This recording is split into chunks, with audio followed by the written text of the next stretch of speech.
I should have taken that job as a cookbook when I had the chance. Vice. Sorry. Oh, Dragon, I hate cookbooks. But let's go, out of the way. I have one final task to fulfill. Where are you going? Why, to stop him, of course. But after that, it's up to you. Only you can see this battle to its conclusion.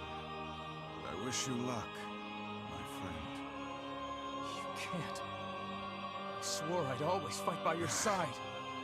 You are an exceedingly stubborn lad. You know that, yes? Perhaps that's why I've so enjoyed our time together. But I fear this is where our journey ends. Vice! Oh, and remember what I told you about using my full name. Well, forget it. I've grown rather fond of Vice. Vice. I knew you'd come around. Don't let it go to your head now.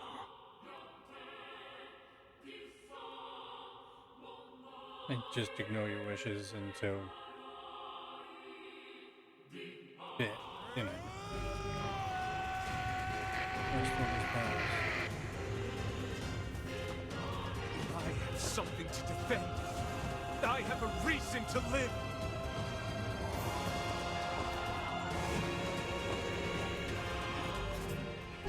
Shut up.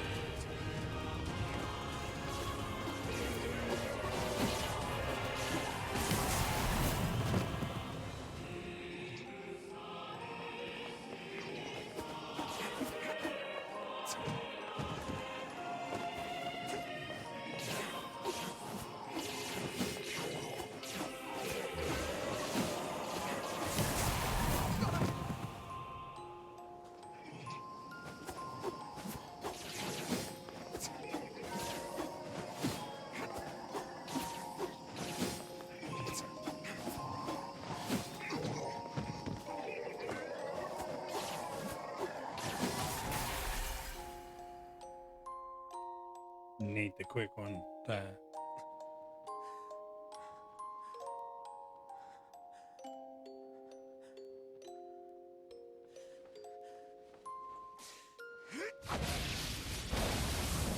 You just killed yourself as a human.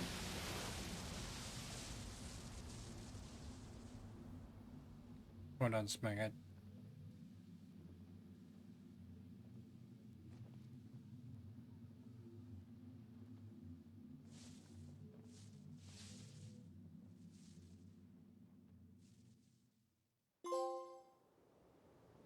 A world in flux.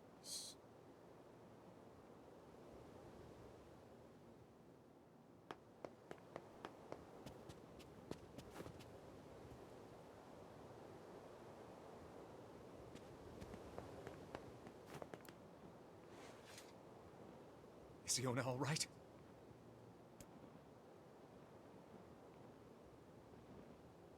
No. Oh, God, no. Oh, please, the girl is fine.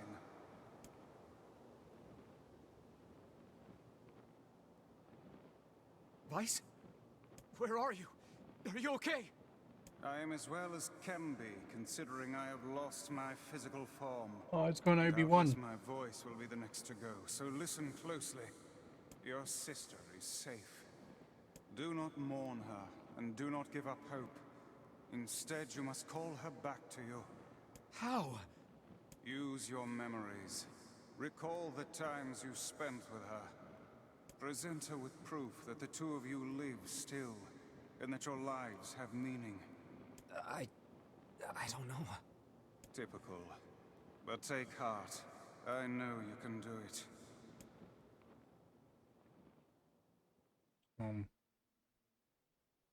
What's my favorite food? Cookies. What's my favorite book? That's my magic storybook. What's my favorite place? Home with you. What's my favorite flower? The lunar tear, of course.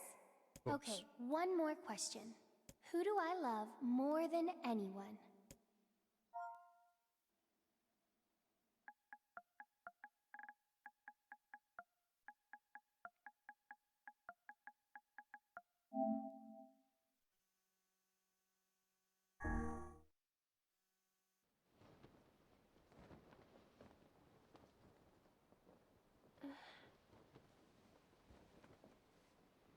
Is that you?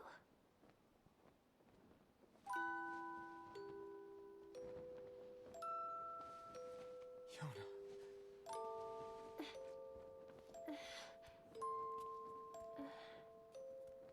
Is this my body? Yes, Yona. It's yours and yours alone. You look bigger than before. Like you've grown up.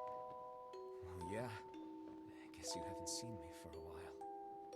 Have I been asleep this whole time? Something like that. It's almost like I'm a princess from some fairy tale. Oh, Almost. I'm so happy to have you back. Me too. Kaine. You and your sister, you have a good life, Kay? Where are you gonna go? Guess I'll... You could stay with us, you know. Thanks, but I'll pass. You know how it is. I got my own shit to take care of. What do you mean? Personal shit, alright? Anyway, take it easy, yeah? Kaine. Hey, look. It's beautiful.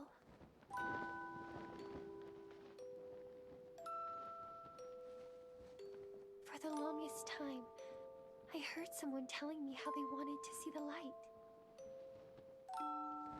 And now, they can finally see it.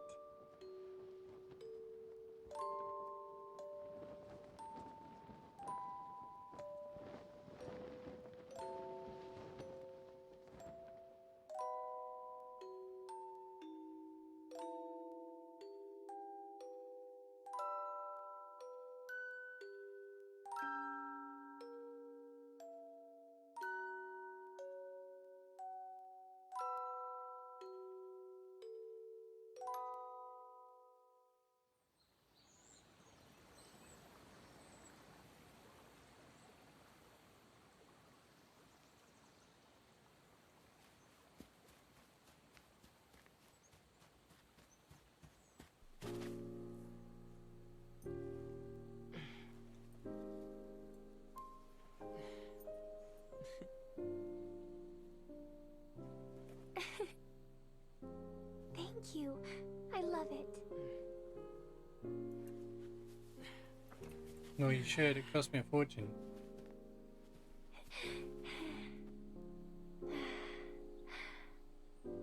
It's so sunny today. Yeah, it sure is.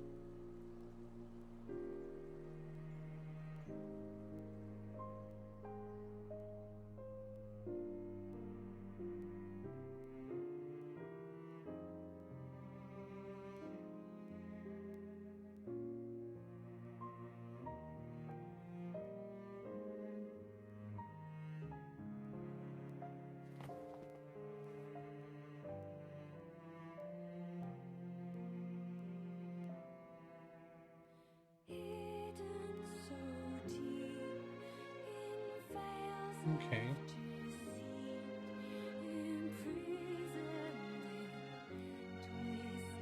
Where is the end? That's key. I have heard there's 5 endings to this game. They say like them a little bit. It does seem like a pretty happy ending.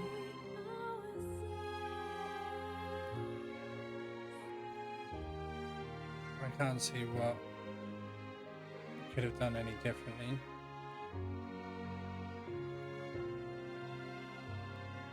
I'm confident that's the first ending.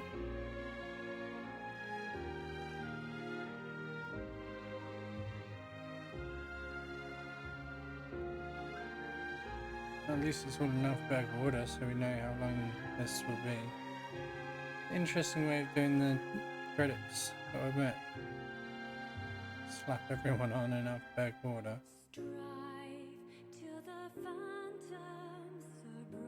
I don't know what I could do differently.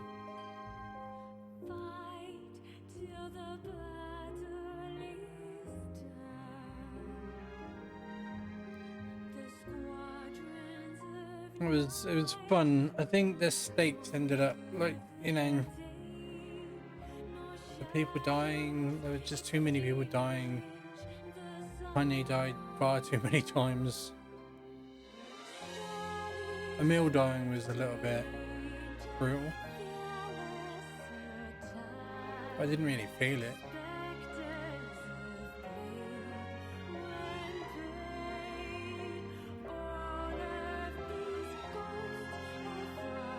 Popular turning was surprising. Popular and Devil being the bad guys.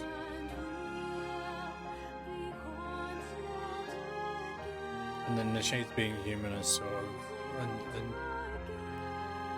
I only guessed it because the wolf, they seemed to like put emotion into that wolf.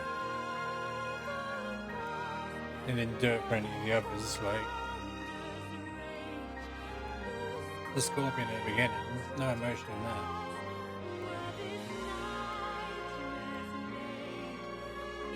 So yeah, Fire dying didn't really hit.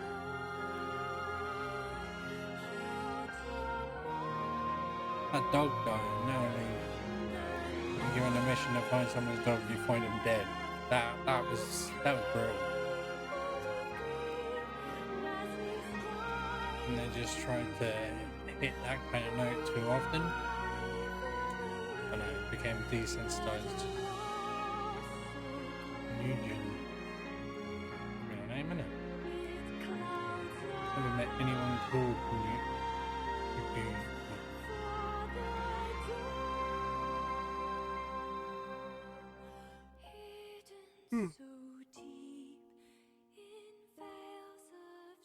Music. Porn. I don't. Music in this has been quite something, I must say.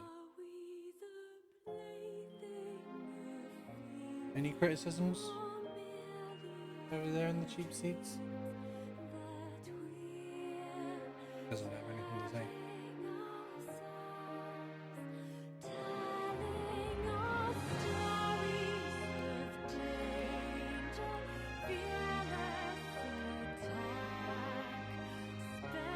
Fusion can be a first name and a second name.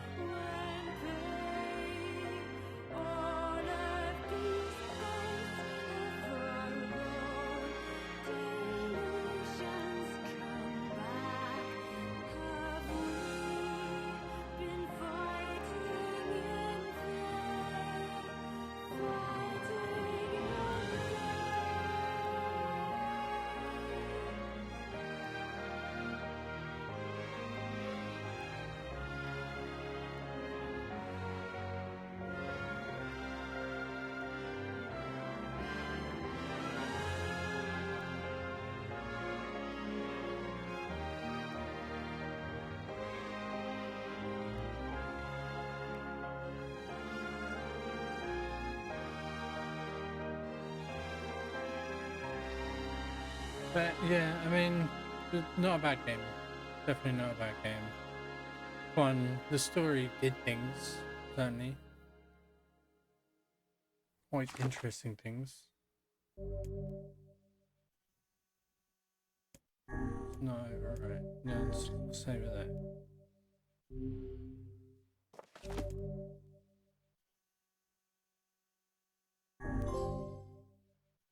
Ending B. Load your clear data after completing the game to experience. Load your clear data after completing the game to experience Kanye's story. Now read a departed mother's diary in your house.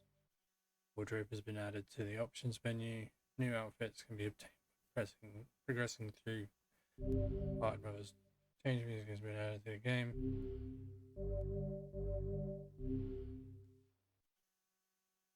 So I load the press any button.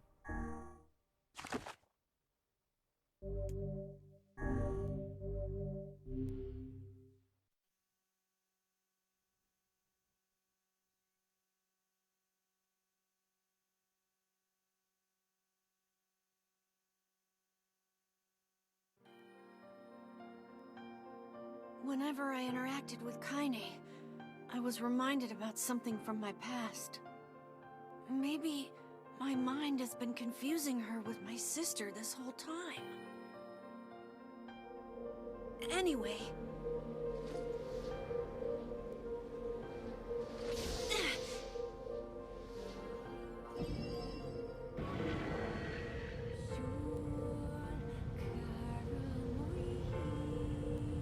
That's what it means.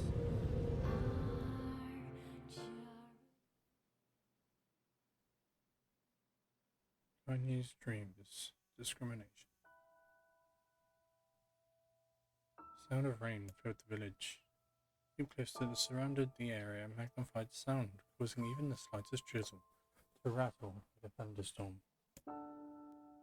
In wisps of smoke streamed from huts as the villagers huddled in their homes and waited out the rain. The single child, however, had braved the downpour and was now wandering slowly towards the wooden, fork-shaped weather vane in the center of town. The wanderer reached the vane, which existed for as long as any could remember, and stared. The child's face was simultaneously delicate and fierce, like a teacup that had survived a shipwreck. Those traits combined with pale white skin to give the face an almost sexless quality. If the beak turns east, I go home. If it stays west, then I. The child blinked. Rain slowly dripped down the young one's short hair and began its long descent to the ground. Come on. Come on! The child felt a slight breeze and watched as the veins slowly creaked to life. Spinning this way and that for a moment, it finally settled with the beak pointing firmly towards the east. East? Really? Before the vane could move again, a jagged rock came spinning and tumbling through the air, striking home against the child's head. The force of the blow dropped the child to the ground as a hail of stones began to fall all around. I know, they found me. A heartbreaking smile crept across the child's face as the stones continued their assault. Through the rain, the sound of multiple footsteps grew louder before a voice rang out. Yoo-hoo, Kaine. The voice belonged to Demo, worst of all the bullies in the area. As Kaine struggled to stand, a final stone came skittering through the mud and bounced against her foot. Blood oozed from a cut above her eye and blurred her vision. She could make out the shape of Demo and his usual gang of idiots. The boy seemed taken aback for a moment by Kaine's seeming indifference to the blood dripping from her face, but quickly regained his bravado. What's up, freak? You like the rain? You like getting all wet? Or did you finally decide to run away from home? As she knew it was futile, Kaine turned to leave. Before she could get more than a few steps, the other children scrambled to surround her, cruelty burning in their eyes. Kaine knew that those were not the only eyes on her. Tormentor's parents watched from the safety of their homes. He was attuned to this sensation. It was one she'd experienced many times before. While some villagers simply turned a blind eye to the actions of their children, many encouraged it openly. In a society ruled by superstition and fear, Kaine was something to be hated, and if possible, destroyed. I didn't say you could leave, freak. Demo's words stewed at her like a worm through an apple. Can't hurt me, she lied to herself. Be strong. Be brave. He can't hurt me, he can't hurt me, he can't hurt. Oh look, the little freak is gonna cry. What's wrong? You sad that everyone hates you and wants you dead? And he prayed for the rain to flood down and carry her away from a world that seemed to have no place for her. If there were gods, they chose to ignore her. As Demo crept ever closer, the clouds began to thin and the rain slowed. Even the weather hates me. I'm useless. A failure. Wish Demo's rock had taken my head off. Kanye couldn't meet Demo's leering gaze. She lowered her eyes and stared at the muddy ground below. The bully moved forward until he was inches away. She could smell the scent of old meat on his breath. The boy grabbed Kanye's face with thick fingers and yanked it upwards. She tried to turn away, but he forced her gaze back and jabbed his thumbs against her eyelids to pry it open. Show me. No. Did she just say no? Demo grinned evilly. Don't say no to me. No one says no to me. Not even taking his attention away from Kanye, he called to his cohorts. Come on, guys. Let's get the freak what she deserves. As soon as Demo finished, kicks and blows began to rain down upon Kanye. Demo paused, still grinning as Kanye curled into a ball, tried to make the pain stop. I don't get you, freak. What you acting like a girl for? Everyone knows what you really are. Kanye ignored the question, choosing instead to stare at the weather vane, continued to point east, as if supremely confident about the future it had chosen for her.